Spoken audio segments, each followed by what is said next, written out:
So guys, this is day 4 of our preliminary due diligence and our final preliminary due diligence. And today was a day for us to scope the sewage line and also check out the foundation integrity or any structural issues. Can you see that? Can you see that vehicle? That is the Dallas Code Compliance Officer. So we took advantage of it to ask them if they could tell us if there were any compliance issue on the property. Initially, he was reluctant, but later he said no, that there were no compliance issues, that they were before, but they've all come to code. So we've been able to strike that off our box. But don't forget, when a new buyer buys it, things that the previous owner could get away with, you might not be able to get away with. So that's the difference between you buying a new property and all that. So peradventure, we buy this property, City of Dallas will come and give us the new standard way of doing things. So we might be given some compliance issues, we don't know. But right now, the current owner doesn't have any compliance issues.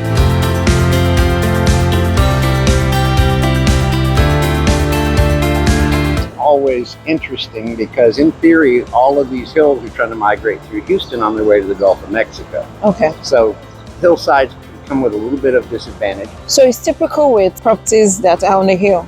Right. Very typical when they're on a hill to have some soil migration down the hill. This is the foundation structural expert. So we told him to come down and check the integrity of the property. He was giving us a rundown of what he saw, and he was also lecturing us, giving us Foundation 101 talks, and it was very, very educating and very, very interesting. He made us understand that some houses that are in Dallas are on top of the hill, and it has the ability to have some foundation issues. There's been a little change done, appears to be holding quite well. With these older builds, they also had cast iron plumbing, and Yes. that's very important to know and investigate, because that's one of the leading causes of multifamily disruption is plumbing leaks under the slab. Yes. I don't expect this to be dead level. In fact, when it was built, it wasn't level. However, we expect function. And Okay. by function, we're looking at tenant safety. Yeah. We want the doors and windows to open and close and latch and lock properly. That way they can get out of a burning building in a hurry. Exactly. And that's very important. Keep the near-honest from walking in on them. That's equally important. We want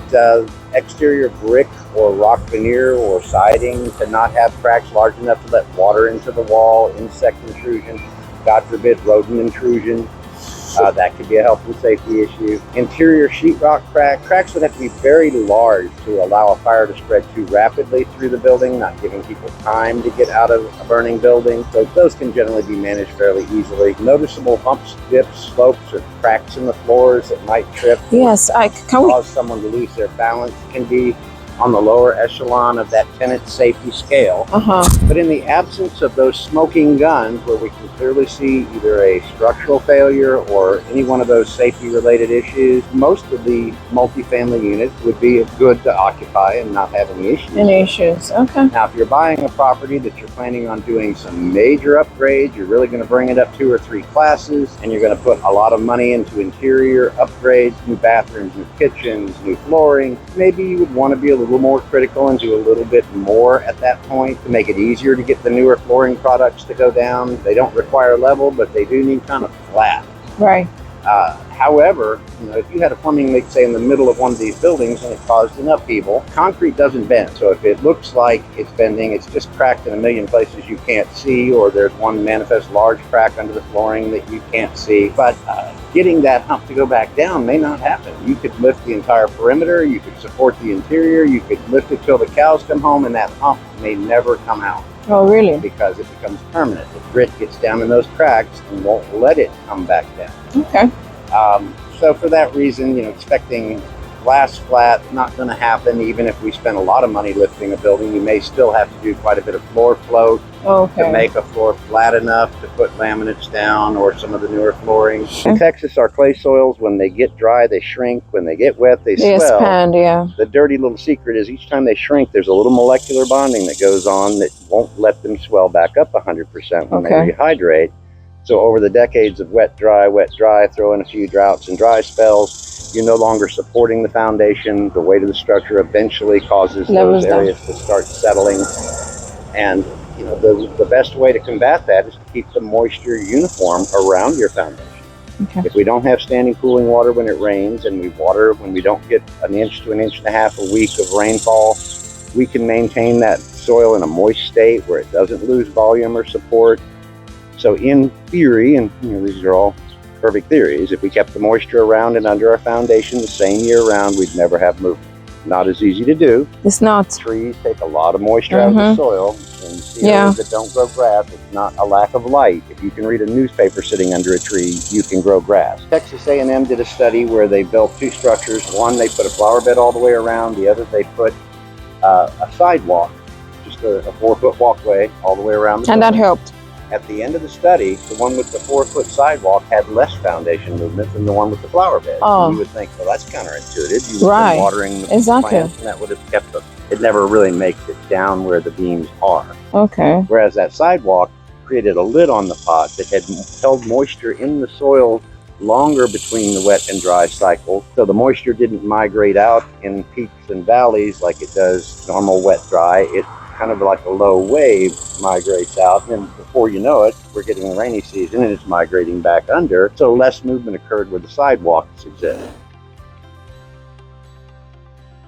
Right here, the negative grade of this walkway draining water toward the building is never a good thing. Okay, so what should we do here? Well, if you can figure out some way to slide it, flow, or you could make a saw cut. So in this area, he was telling us that if we take over, that we need to make that area slopey, and so that it will not retain water, because one thing we want to avoid is for the foundation to absorb water. Therefore, we identified a capex project that we'll be doing in that area. That means we'll have to make that pathway slopey so that water can slide down. Most of these have walkways all the way around. That helps kind of hold some of that moisture closer to the foundation and helps keep that in a better state. I'm happy we're having this conversation with you, because we were not going to move forward if you did not give us the green light.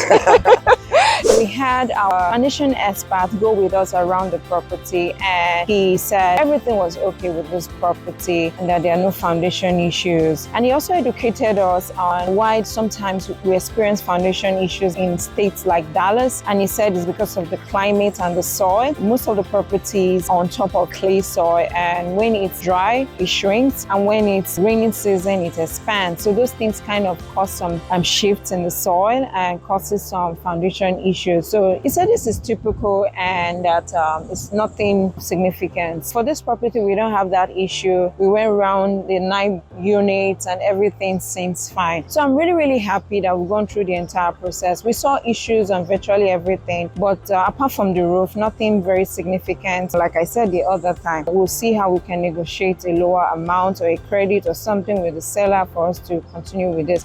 I'll keep you all updated on our next steps, but right now we'll be going ahead with the PSA, with the contract, to be reviewing the contract with our attorney. The seller has drafted out a contract, so we're going through it. We started that 2 days ago, so we'll be going through it and we'll be giving a feedback, a counter offer PSA to the seller, and if he agrees to all our terms, we'll go fully on that contract and we'll start the main due diligence. The good part of this whole entire thing is that we've done basically the heavy lifting way ahead of signing the contract. So when we go on that contract, the next thing is for us to do the lease audit. We'll be auditing all the leases at this point and also be checking the individual unit, because the owner didn't give us access to the entire unit. So we'll be doing that, doing the due diligence, going through all the units to know the interior capex issues, the renovations we'll be doing, and solidify on our business plan. Thank you. I hope you enjoyed the entire process of my preliminary due diligence. If you're not subscribed to my channel, you need to do that now. Subscribe to Blue Ocean Multifamily Group on Facebook, then Blue Ocean Multifamily Group on YouTube for more content about how to get on with your multifamily investment.